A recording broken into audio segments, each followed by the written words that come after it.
Stitching a mugwork can be a lot of fun and giving it even more. But it can be a little intimidating at the beginning. My name is Monica, I'm from Almost Place, and I'd like to show you how to do a very basic mugwork. There are several mugworks on this CD that use different techniques, 3 of them primarily. One of them is the one I'm going to show you today, and it has a border and some top stitching on the border. The other kind that you will find is applique, reversed applique, which means the fabric is removed underneath so that there is no shine through. And the third kind is this, that kind of looks a little bit like a quilting block. But what we are going to be doing in this video is show you how to just do very basic mugwork. Okay, let's get started. First of all, the supplies you need. You can tell what the supplies are from your list of supplies in your write-up. You want to be sure that you print it out, or that you have a laptop or maybe a Kindle next to you so that you can read the instructions easily. Once you have printed them out, find your supply list and just walk through it and make sure you have the supplies. And let me just show you quickly what you would need. You would need, of course, your fabrics, and I have them pre-cut here. You would need fleece, and these are already the pre-cut fleece pieces.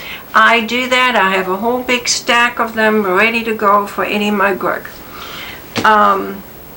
You would also need, very much so, painter's tape. Painter's tape is used in many of my projects, if not all of them. You would also need a stabilizer, and you have 2 options for stabilizer. You can go with a paper one, or you can go with a woven cutaway. Okay, what are the advantages of each? The paper one, when you put it into your frame and you press down on it, it stays pretty securely in there. It also gives a little body to your end product here.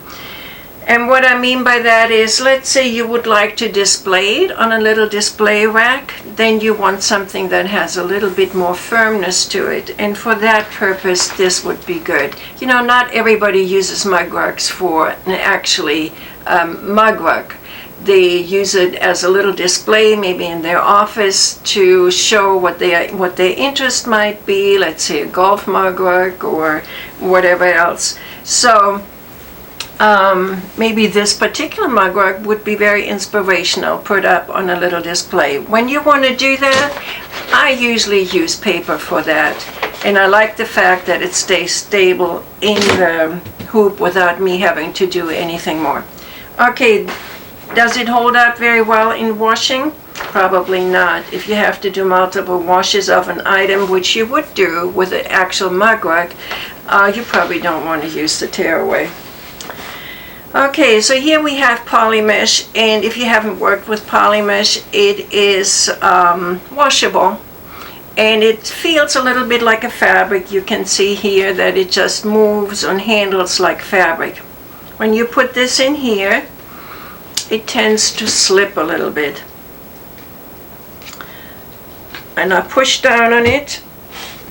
You have to make sure that it's really tight, but even with that, as the stitches hit the fabric and the stabilizer, there's a little shifting. And this is a trick that I'm going to show you now that isn't mine. It is, I have learned it from John Deere from Adorable Ideas. And what you need to do is take T-pins, or you just straight pin with a larger head. I don't know whether you can see this here. I have a larger, like a heart shape. I have some that are button up at the top. Okay, I think they're ones with flowers, whatever. It just is a bigger head to keep it from slipping. So what you do is, you place the needle right here along the frame, and the larger head keeps the stabilizer from slipping. And you just go along the side of the frame, go real close to the edge, and I stick about, with a 5x7 frame, I stick about 3 of them in there. And then I go to this side and do the same there, and you see what I'm doing. I'm making sure it's taut, and I'm pulling on it as I'm putting the next pin in. And we place 3 again, just like we did on the other side. You know, when you're stitching lace, that becomes really important, so that the pieces stay connected. Okay, can you see that? Okay, I'm ready with that. I think the next step we need to do is show you how to do our backing. We do not, a lot of places that sell mugworks, they have an opening either on the bottom or maybe on the side that you will need to fuse or you will need to hand stitch. And most of us try to avoid hand stitching. So what we do is our backing, you see, is split in the back, and then we fuse it. I'll show you how to do that in just a second. What that does is when you look from the front, it's very smooth, it's very even, which is difficult to accomplish if you have to hand stitch something on the bottom or the side. Okay, so how do we do this? This is the whole stack that you will find on your CD, all of these. Okay.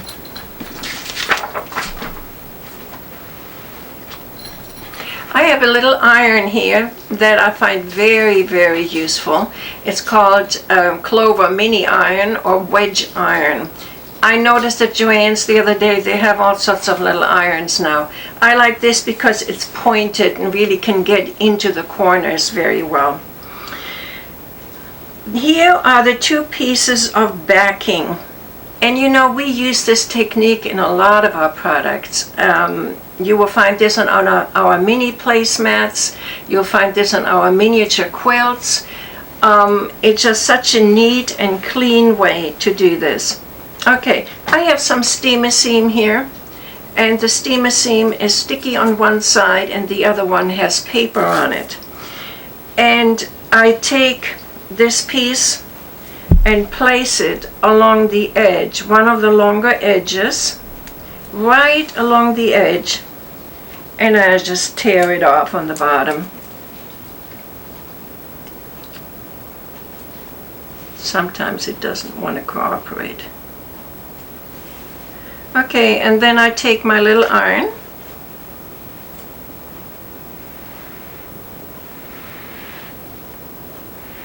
and fuse that to the edge there. Once it's fused, I turn it to the inside, and with my iron, go over it one more time so it stays there.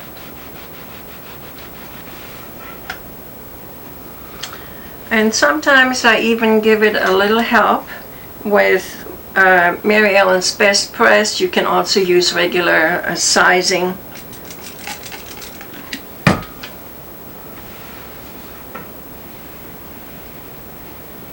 And that will keep the edge very neat and clean.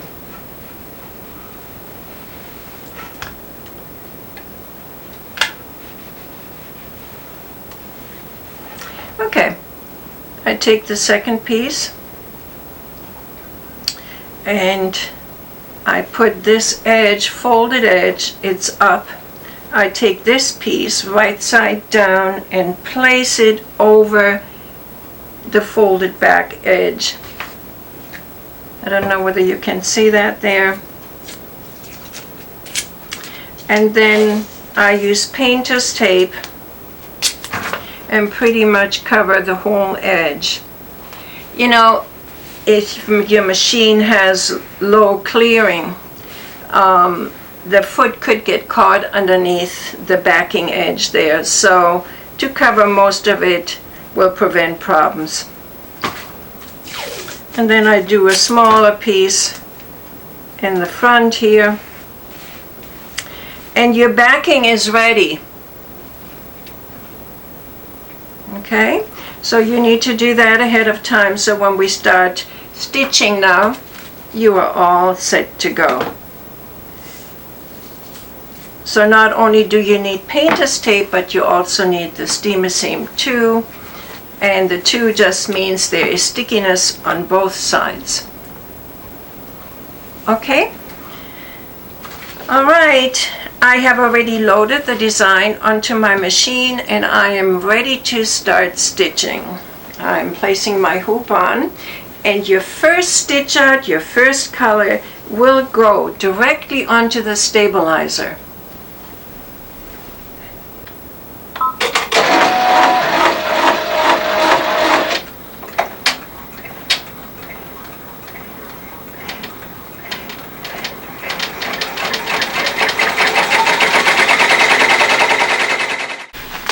Okay, here we are.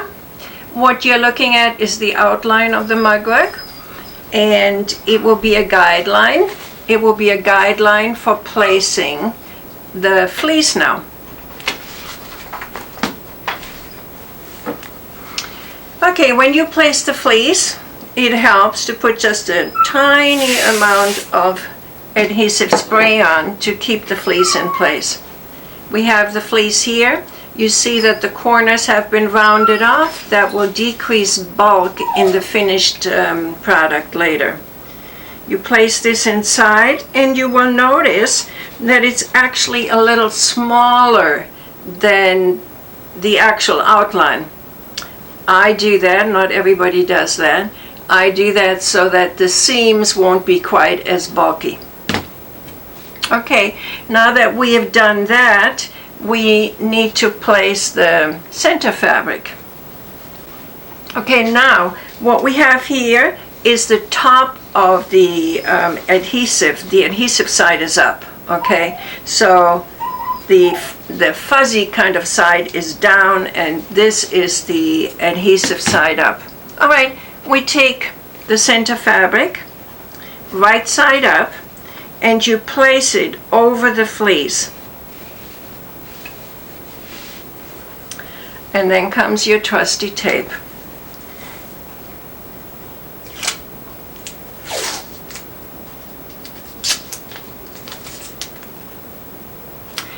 You want to place the tape like along the edge, kind of narrowly, because you don't want to have the needle travel through it if you can help it. If it does, it's no big problem, but you know what? It's kind of a pain to get it out afterwards, so let's avoid problems if we can. All right, here we go. That's what it looks like, and it's ready to go back on the machine.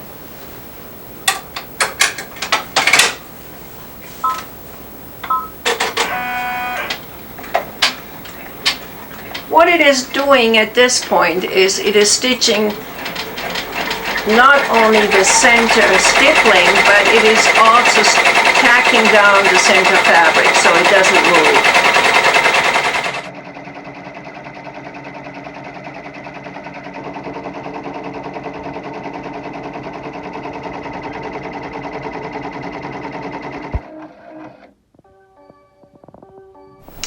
Okay, what we need to do next is we need to, this is after finishing on the machine, we need to remove the tape. The fabric is held down by the tack down stitches that the machine stitched. So what you should have should look like this now. And what we're going to do is we're going to trim away the fabric where we are going to be applying the border strips. So you're going to fold this back like this, and then we're going to be trimming this away with your little scissors. Now you'll only trim it away on 2 sides, not all 4, okay? Well, we have a problem. So you trim it away on the short ends. And you go right up close to the stitches, to the tack down stitches. And those tack down stitches on the sides are triple stitches, so you don't have to worry too much that you might be cutting into them. Okay, why do I do this? Why do I ask you to trim this away? First of all, it gets rid of some bulk in the seams, but the most important reason is it will expose a little bit of the fleece, and when you put the borders on, you can fuse the borders to the fleece and it will make for a smoother edge. Okay, next is we take our 2 strips and we place them along the short edges that you just trimmed, right side down. And then we secure it with tape, which is over here. And I found it easier to place the tape right here in the center of the mug rug, or toward the center of the mug rug, rather than at the short ends. When I've done it at the short ends, what I've found is that sometimes there is a little extra material in the center. I can't get it quite flat at times because I have to tape it to the frame. So I found that that piece is really all I need. And then you do this to the other side, right side down. Piece of tape again.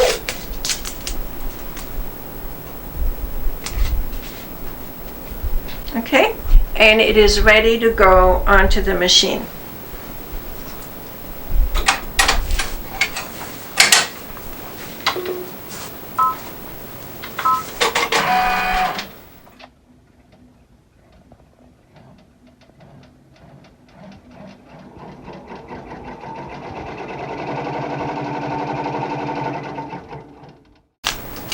All right, now that I taped the border strips here, I'm going to place it back on the machine for the top stitching of the border.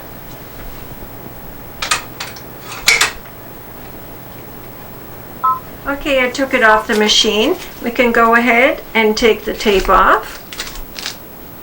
And then you bring the borders right side up and you kind of finger crease along the edge there.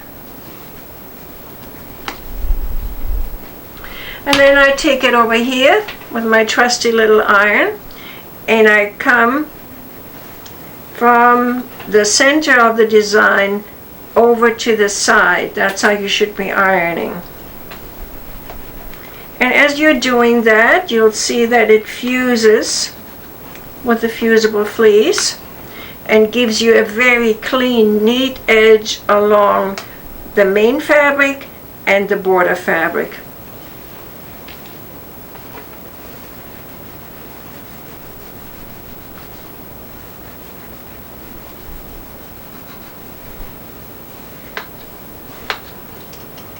Okay. Now we're going to quickly secure the sides here. And guess what? We are almost done. Wasn't too bad, was it? Here is your prepared backing. Take that. The seam goes up and down along the shorter side, and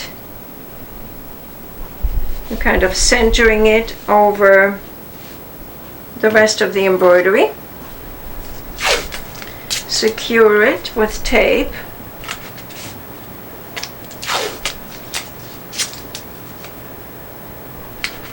Sometimes I reuse pieces of tape depending on how good the tape is, but I really not more than twice because then it loses its stickiness. Okay, and here it is.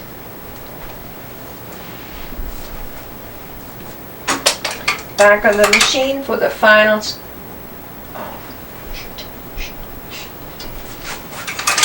This one has a border stitch.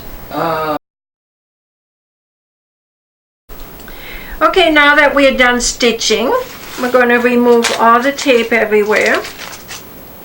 even the one that got caught underneath the stitching. And once you've done that, you're going to unhook the embroidery, pins and all. And I remove those so I don't stick myself, which is likely to happen.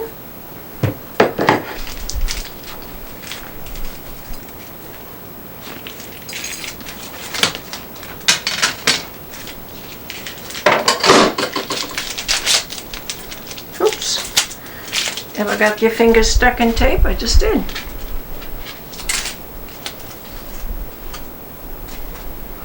Okay. Here we have our Polymesh, and the nice part about Polymesh is it cuts away so nice and cleanly. See what I'm doing here? I'm folding it over, and then I'm going to take my larger scissors and I'm just going to zip along here and get rid of that.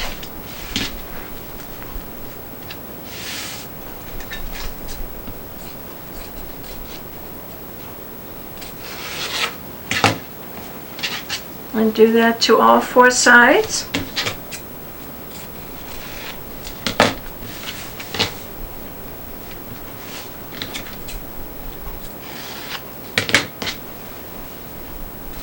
Okay, now what we need to do is trim around the mugwort to about 1/4 inch, 1/3 of an inch, and also trim and cut the corners.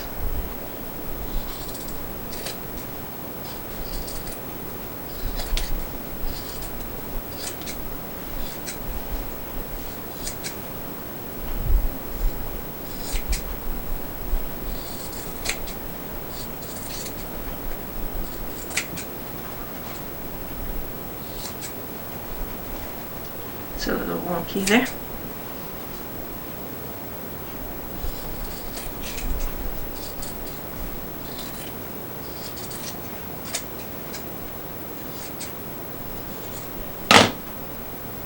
Okay, maybe a little more there.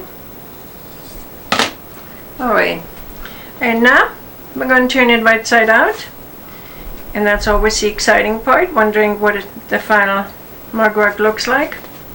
Turn it right side out.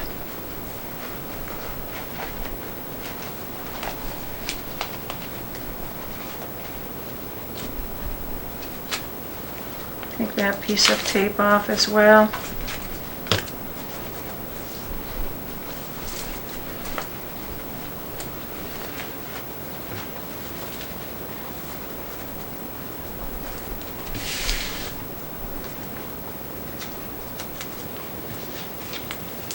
Okay, now what I do is I use a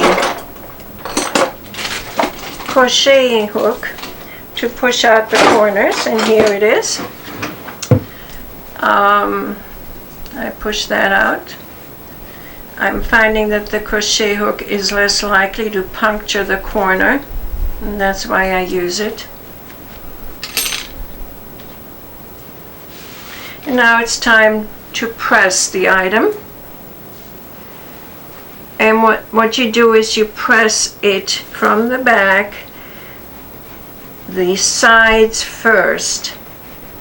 And again, it helps to add just a little spritz of best press or sizing. And press the sides first with the fabric going toward the center when you're pressing.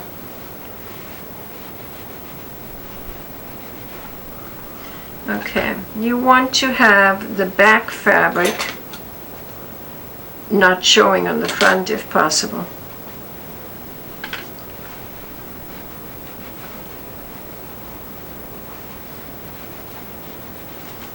Okay, and we do it from the other side.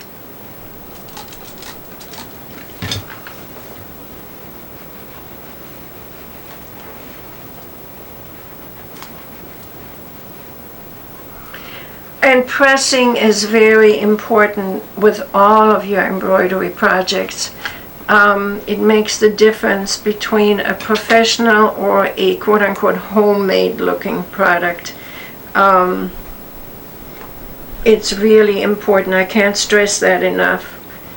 That's how your product will shine. Okay, so I think that looks pretty good. Now we're going to do it from the front. I'm doing it with my wedge iron here, but actually for this it's really preferred to use the larger iron because it's a little heavier and you get faster and better results.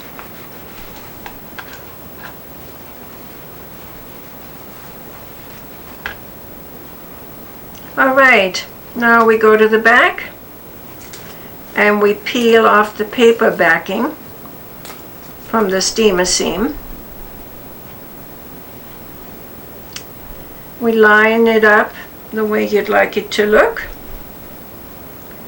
and then with our little iron or the big iron we press again.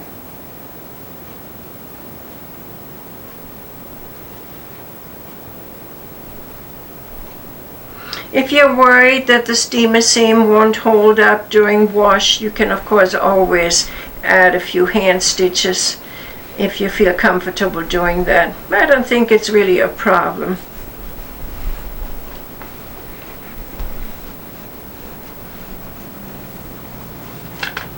And there you are with your finished product. Okay, hope you enjoyed making it and that you learned something. Thank you.